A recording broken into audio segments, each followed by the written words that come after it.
जय माँ दुर्गे, जय माता रानी, जगत जननी माँ भवानी की जय हो। माता दुर्गा के श्री चरणों में मेरा प्रणाम, भगवान शंकर को मेरा प्रणाम, गौरी पुत्र गणेश जी को भी मेरा प्रणाम, सभी देवी देवताओं को भी मेरा नमन, मेरा प्रणाम स्वीकार हो। हे माता रानी, हम पर अपनी कृपा बरसाई रखना, हमारे घर सुख समृद्धि लाना, अपनी करुणा कृपा हम पर सदा बनाए रखना। प्रिय माताओं बहनों, आप सभी को जय श्री कृष्णा, राधे राधे। माता रानी सभी पर खूब कृपा करें। आज नवरात्रि के तीसरे दिन हम पूजा के बाद सुनी जाने वाली दुर्गा सप्तशती की कथा सुनेंगे।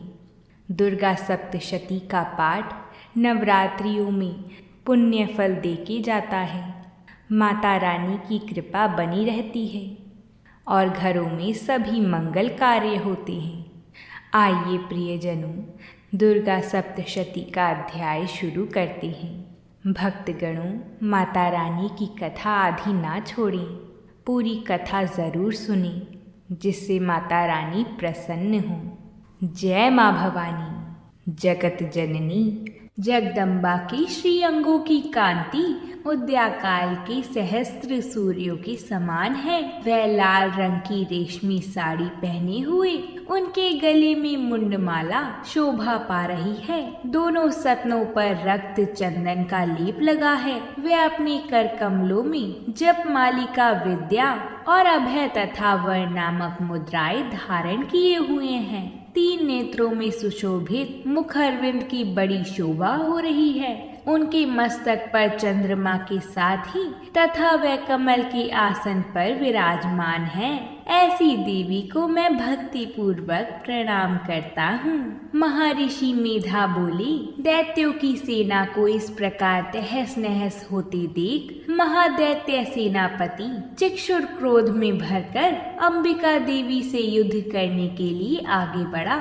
वह असुर रणभूमि में देवी के ऊपर इस प्रकार बाणों की वर्षा करने लगा, जैसे बादल मेरुगिरी के शिखर पर पानी की धार बरसा रहा हो। तब देवी ने उसके बाणों से उसके बाण समूह को अनायास ही काटकर उसके घोड़ों और सारथी को भी मार डाला। साथ ही उसके धनुष तथा अत्यंत ऊंची ध्वजा को भी तत्काल काट गिराया। धनुष कट जाने पर उसके अंगों को अपने बाणों से बींध डाला। धनुष, रथ, घोड़े और सारथी के नष्ट हो जाने पर वह असुर ढाल और तलवार लेकर देवी की ओर दौड़ा। उसने तीखी धार वाली तलवार से सिंह के मस्तक पर चोट करके देवी की भी बाहरी भुजा में बड़े वेग से प्रहार किया। राजन, देवी की बाह पर पहुंचते ही वह तलवार टूट गई। फिर तो क्रोध से लाल आंखें करके उस राक्षस ने शूल हाथ में लिया और उसे उस महादैत्य ने भगवती भद्रकाली के ऊपर चलाया। वह शूल आकाश से गिरते हुए सूर्यमंडल की भांति अपने तेज से प्रज्वलित हो उठा। शूल को अपनी ओर आते देख देवी ने भी शूल का प्रहार किया। उससे राक्षस के शूल के सैकड़ों टुकड़े हो गए। साथ ही महादैत्य चिक्षुर की भी धजिया उड़ गई। वह प्राणों से हाथ धो बैठा। महिषासुर के सेनापति उस महापराक्रमी चिक्षुर के मारे जाने पर देवताओं को पीड़ा देने वाली चामर हाथी पर चढ़कर आया। उसने भी देवी के ऊपर शक्ति का प्रहार किया, किंतु जगदम्बा ने उसे अपने हुंकार से ही आहत एवं निष्प्रभ करके तत्काल पृथ्वी पर गिरा दिया। शक्ति टूटकर गिरी हुई देख चामर को बड़ा क्रोध हुआ। अब उसने शूल चलाया, किंतु देवी ने उसे भी अपने बाणों द्वारा काट डाला। इतने में ही देवी का सिंह उछलकर हाथी के मस्तक पर चढ़ बैठा और उस दैत्य के साथ खूब जोर लगाकर बाहु युद्ध करने लगा। माताओं बहनों, यहाँ तक कथा को सुन लिया है तो कथा को एक लाइक ज़रूर कर दें। आपके एक लाइक करने से हमें आगे की कथाओं को बनाने का प्रोत्साहन मिलता है, इसलिए लाइक ज़रूर करें। वह दोनों लड़ते लड़ते हाथी से पृथ्वी पर आ गए और अत्यंत क्रोध में भरकर एक दूसरे पर बड़े भयंकर प्रहार करते हुए लड़ने लगे। तदंतर सिंह बड़े वेग से आकाश की ओर उछला और उधर से गिरते समय उसने पंजों की मार से चामर का सिर धड़ से अलग कर दिया। इसी प्रकार उदग्र भी शिला और वक्ष आदि की मार खाकर रणभूमि में देवी के हाथ से मारा गया तथा कराल भी दांतों, मुक्कों और थप्पड़ों की चोट से धराशायी हो गया। क्रोध में भरी हुई देवी ने गदा की चोट से उद्दत का कचुम्बर निकाल डाला, भिंदीपाल से वाशकल को तथा बाणों से ताम्र और अंधक को मौत के घाट उतार दिया। 3 नेत्रों वाली परमेश्वरी ने त्रिशूल से उग्रवीर तथा महाहनु नामक दैत्य को मार डाला। तलवार की चोट से विडाल के मस्तक को धड़ से काट गिराया। दुर्धर और दुर्मुख इन दोनों को भी अपने बाणों से यमलोक भेज दिया। इस प्रकार अपनी सेना का संहार होता देख महिषासुर ने भैंस का रूप धारण करके देवी के गणों का त्रास देना आरंभ किया। किन्हीं को थूथून से मारकर, किन्हीं के ऊपर खुरों का प्रहार करके, किन्हीं को पूंछ से चोट पहुंचाकर, कुछ को सींगों से विदीर्ण करके, कुछ गणों को वेग से, किन्हीं को सिंहनाद से, कुछ को चक्र देकर और कितनों को निःश्वास वायु के झोंके से धराशायी कर दिया। इस प्रकार गणों की सेना को गिराकर वह असुर महादेवी के सिंह को मारने के लिए झपटा। इससे जगदम्बा को बड़ा क्रोध हुआ। उधर महापराक्रमी महिषासुर भी क्रोध में भरकर धरती को खुरों से खोदने लगा तथा अपने सिंहों से ऊंचे ऊंचे पर्वतों को उठाकर फेंकने और गर्जने लगा। उसके वेग से चक्कर देने के कारण पृथ्वी शुद्ध होकर फटने लगी। उसकी पूंछ से टकराकर समुद्र सब ओर से धरती को डुबाने लगा।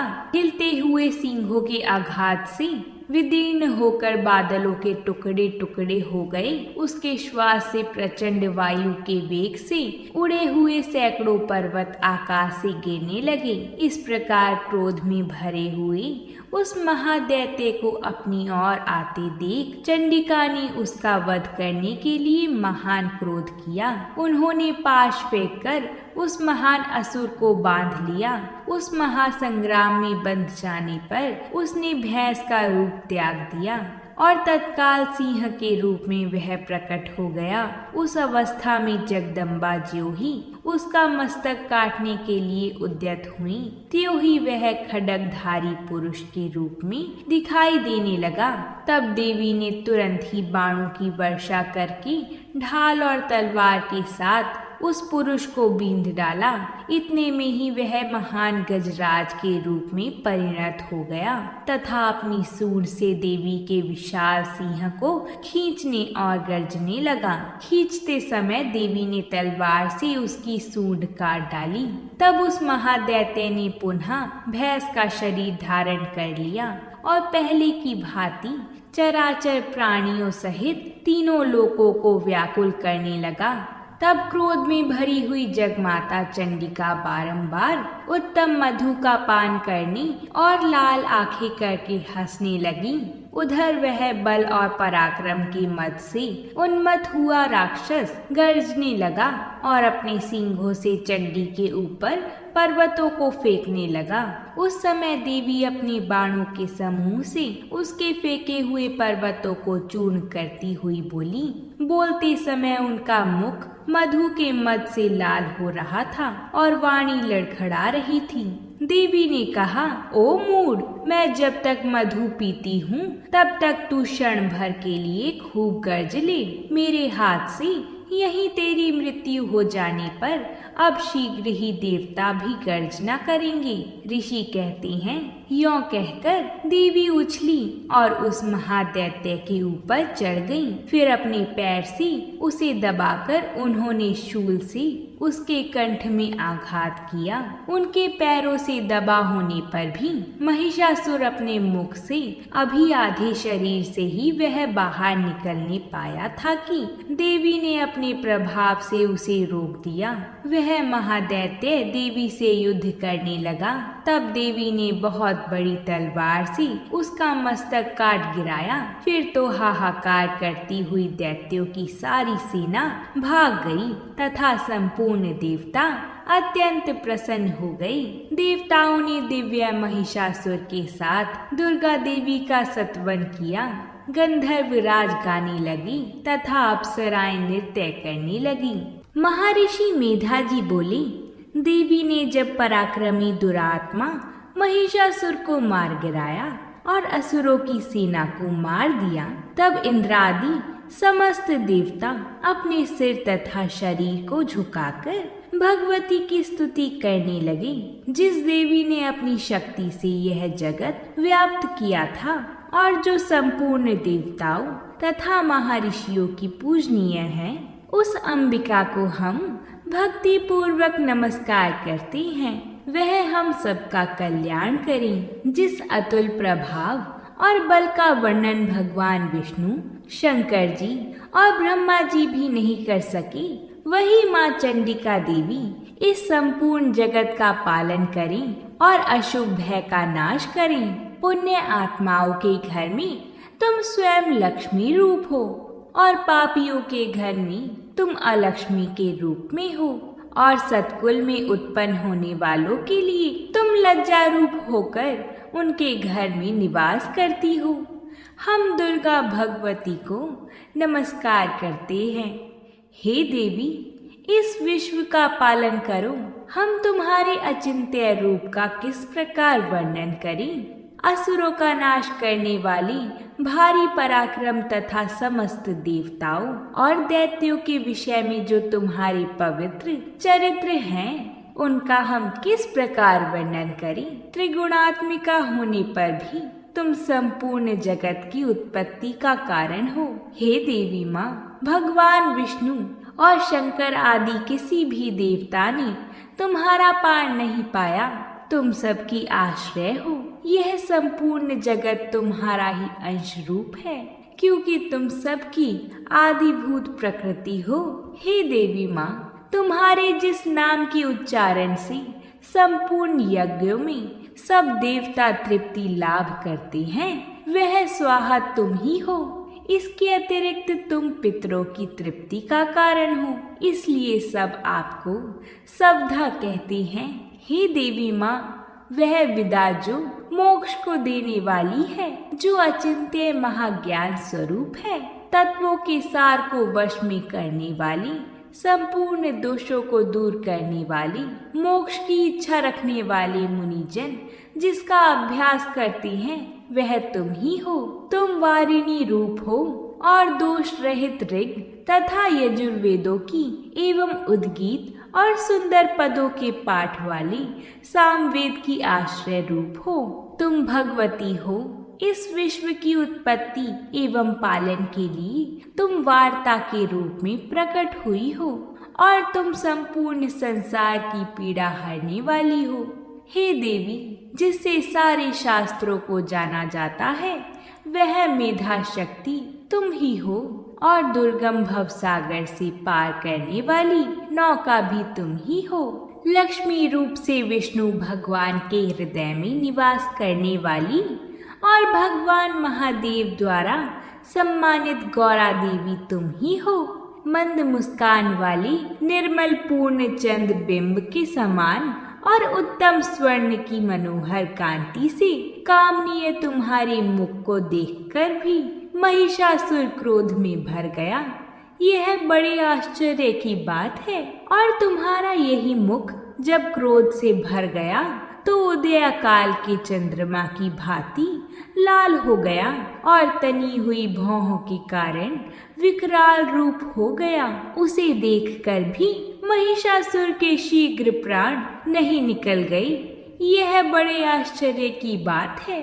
आपके कुपित मुख के दर्शन करके भला कौन जीवित रह सकता है। तुम हमारे कल्याण के लिए प्रसन्न हो। आपके प्रसन्न होने से ही इस जगत का अभ्युदय होता है और जब आप क्रोध में हो जाती हो तो कितने ही कुलों का सर्वनाश हो जाता है। यह हमने अभी अभी जाना है कि जब तुमने महिषासुर की बहुत बड़ी सेना को देखते ही देखते पल भर में मार दिया, सदा प्रताप देने वाली तुम जिस पर प्रसन्न हो जाती हो वही देश में सम्मानित होते हैं। उनके धन यश की वृद्धि होती है, उनका धर्म कभी शिथिल नहीं होता और उनके यहाँ अधिक पुत्र पुत्रियां और नौकर होते हैं। तुम्हारी कृपा से ही धर्मात्मा पुरुष प्रतिदिन श्रद्धा पूर्वक यज्ञ करता है और धर्म अनुकूल आचरण करता है और उसके प्रभाव से स्वर्गलोक में जाता है, क्योंकि तुम तीनों लोकों में मनवांछित फल देने वाली हो। तुम स्मरण करने पर संपूर्ण जीवों के भय नष्ट कर देती हो और स्थिर चित्त वालों के द्वारा चिंतन करने पर उन्हें और अत्यंत मंगल देती हो। हे दरिद्र दुख नाशिनी देवी, तुम्हारे सिवा दूसरा कौन है? तुम्हारा चित्त सदा दूसरों के उपकार में लगा रहता है।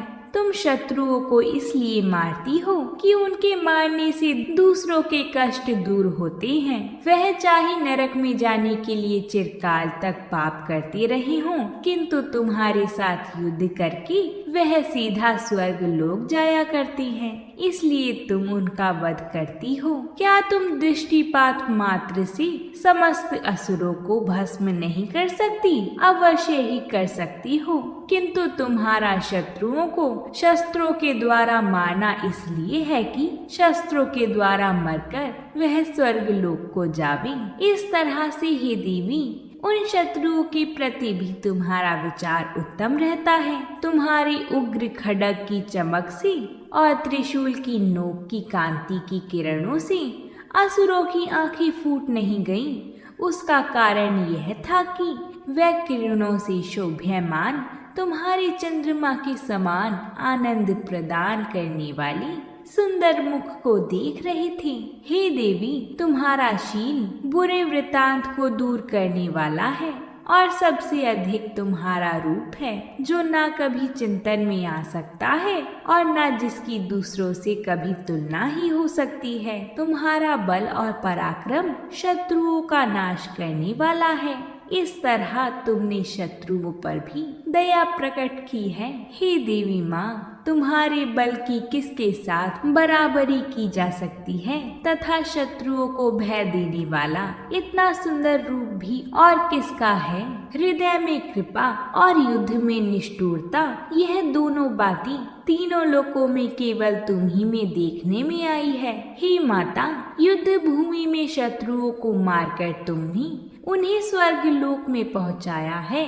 इस तरह तीनों लोकों की तुमने रक्षा की है तथा उन उन्मत्त असुरों से जो हमें भय था उसको भी तुमने दूर किया है। तुमको हमारा नमस्कार है। हे देवी, तुम शूल तथा खड्ग से हमारी रक्षा करो तथा घंटे की ध्वनि और धनुष की टंकार से भी हमारी रक्षा करो। हे चंडिके माँ, आप अपने शूल को घुमाकर पूर्व, पश्चिम, उत्तर तथा दक्षिण दिशा में हमारी रक्षा करो। तीनों लोकों में जो तुम्हारी सौम्य रूप है तथा घोर रूप है, उनसे हमारी रक्षा करो तथा इस पृथ्वी की रक्षा करो। हे अंबिके, आपके कर पल्लवों में जो खड्ग, शूल और गदा आदि शस्त्र शोभा पा रहे हैं, उनसे हमारी रक्षा करो। महर्षि बोले कि इस प्रकार जब सब देवताओं ने जगत माता भगवती की स्तुति की और नंदन वन के पुष्पों तथा गंध अनुलेपों द्वारा उनका पूजन किया और फिर सब ने मिलकर सुगंधित व दिव्य धूपों द्वारा